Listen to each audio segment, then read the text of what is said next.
Selamat berjumpa kembali dalam layanan audio Sahabat Seperjalanan. Hari ini adalah hari Jumat 5 November 2021. Tema renungan dan saat teduh kita dengan judul Berani Berkata Tidak. Berani berkata tidak.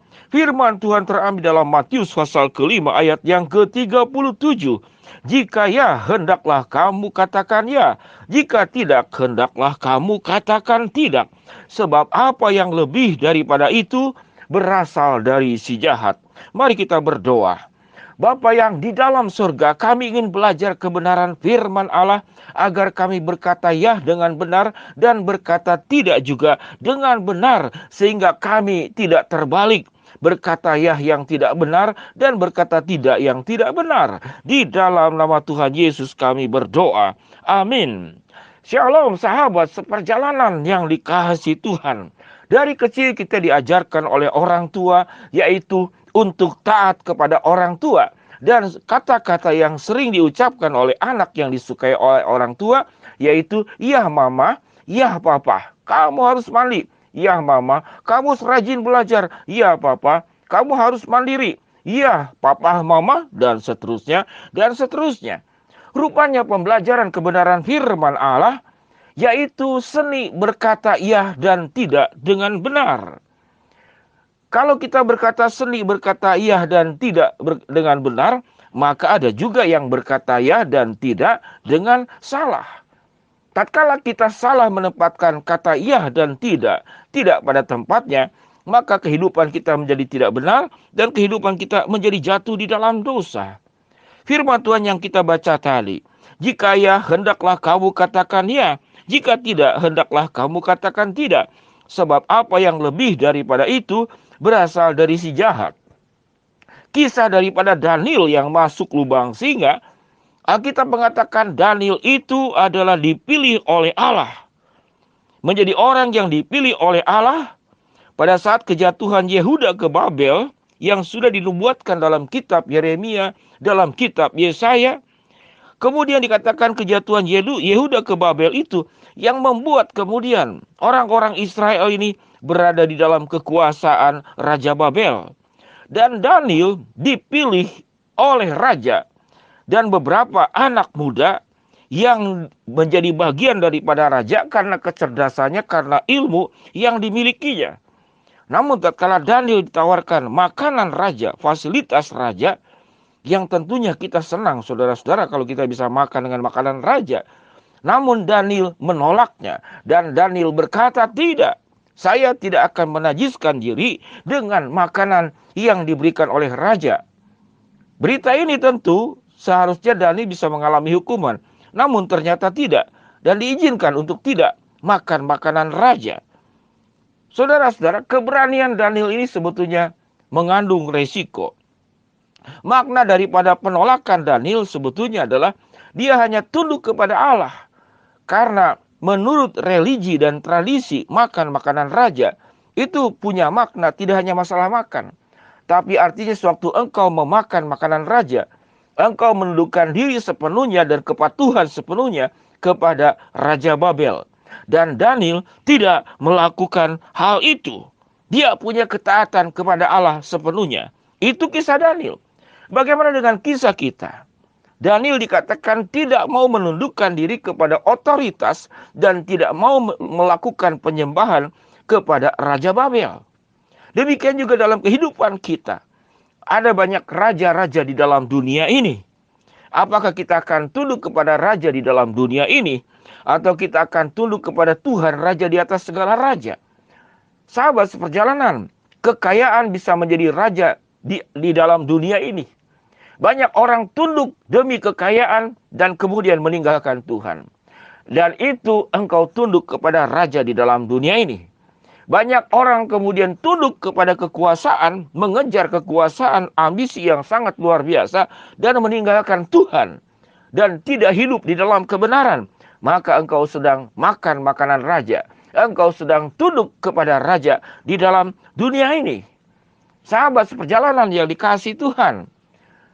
Dalam percakapan dengan rekan-rekan majelis dan rekan hamba Tuhan di gereja yang saya layani. Pertanyaannya adalah, Bagaimana kita akan ibadah online atau offline? Karena semua sudah merasa nyaman dengan ibadah online. Persoalannya sesungguhnya bukan antara online dan offline. Tapi kalau kita memilih online demi kenyamanan, kita tidak mau repot-repot, maka kita sedang menyembah kenyamanan dan tidak mau repot itu sebagai Raja Babel dalam hidup kita. Apakah benar kemudian datang ke gedung gereja juga menjadi benar? Belum tentu. Sewaktu kita datang, sebutlah on-site ke dalam gedung gereja, kita beribadah, tapi tujuan kita bukan menyembah Allah. Tujuan kita mungkin bisa berbisnis di dalam gereja, bertemu dengan orang, bisa memarketing sesuatu, atau ada niat-niat yang lain yang datang ke gereja, mencari popularitas, mencari pergaulan yang lebih banyak untuk kepentingan diri sendiri. Maka sewaktu engkau ibadah online, atau engkau offline atau onsite, engkau bisa saja engkau sedang tidak menyembah Allah.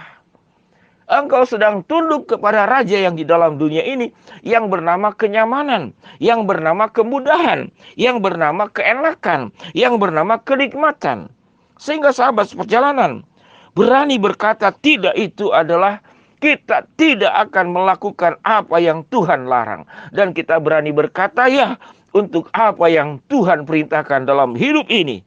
Sewaktu Tuhan mengajarkan kepada kita bagaimana hidup jujur, hidup berani berkorban, hidup bisa mengampuni, menjauhkan kebencian, menjauhkan keangkuhan, menjauhkan sikap sewenang-wenang, menekan yang lemah, menendang yang sakit, kemudian melumpuhkan musuh kita.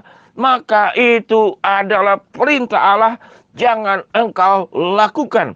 Dan engkau berani berkata ya kepada Tuhan dan kepada kebenarannya. Sahabat seperjalanan yang dikasihi Tuhan, berani berkata tidak juga ada sebagian sahabat seperjalanan yang terikat oleh masa lalu, terikat oleh kepahitan, terikat oleh kesulitan, terikat oleh sakit hati. Dan Tuhan katakan tidak engkau dibelenggu oleh raja yang bernama sakit hati. Raja yang bernama itu masa lalu, itu Babel yang engkau harus tinggalkan. Dan engkau berkata tidak, aku tidak mau dibelenggu oleh dosa dengan segala macam ragam dan emosi-emosi negatif. Aku katakan di dalam nama Tuhan Yesus, aku berkata tidak. Aku hanya mau diikat oleh Allah. Aku hanya mau diikat oleh kebenarannya. Dan aku hanya mau berjalan bersama dengan Allah dan hidup bersama dengan Allah dan menjalani kehidupan dengan penuh kekudusan dan kemenangan. Karena Allah menyertai kita. Aku akan berkata tidak kepada semua dosa dalam segala bentuk. Termasuk sikap-sikap keras kepala, egois, memaksakan kehendak, merasa benar sendiri. Maka itu yang harus engkau katakan tidak. Aku tidak akan mengadopsi segala hal yang buruk, yang bersifat dosa, yang merugikan diri sendiri, dan juga merugikan orang lain. Aku akan berani berkata tidak kepada semua bentuk dosa. Dan aku hanya akan berkata ya kepada kebenaran firman Allah, petunjuk Allah, titah Allah, nasihat Allah, jalan Allah, kebenaran Allah yang aku akan jalani bersama dengan Tuhan. Sahabat seperjalanan, berani berkata tidak untuk semua yang buruk. Dan berani berkata ya dan menjalaninya bersama dengan Allah, hidup di dalam kebenaran. Mari kita berdoa. Bapa yang di dalam sorga ya Tuhan, jadikan kami menjadi pribadi yang berani berkata tidak untuk semua yang buruk dan hal-hal yang berdosa. Dan berani berkata ya untuk taat sepenuhnya kepada kebenaran firman Allah. Hamba-Mu berdoa, buat yang sakit Tuhan jamah sembuhkan. Yang sedang menghadapi masalah Tuhan bukakan jalan. Yang sedang memohon berharap sesuatu Tuhan kabulkan sesuai dengan waktu, cara, dan kehendak-Mu. Di dalam nama Tuhan Yesus kami berdoa. Amin. Shalom sahabat seperjalanan yang dikasihi Tuhan. Tuhan memberkati kita semua. Berani berkata tidak. Shalom.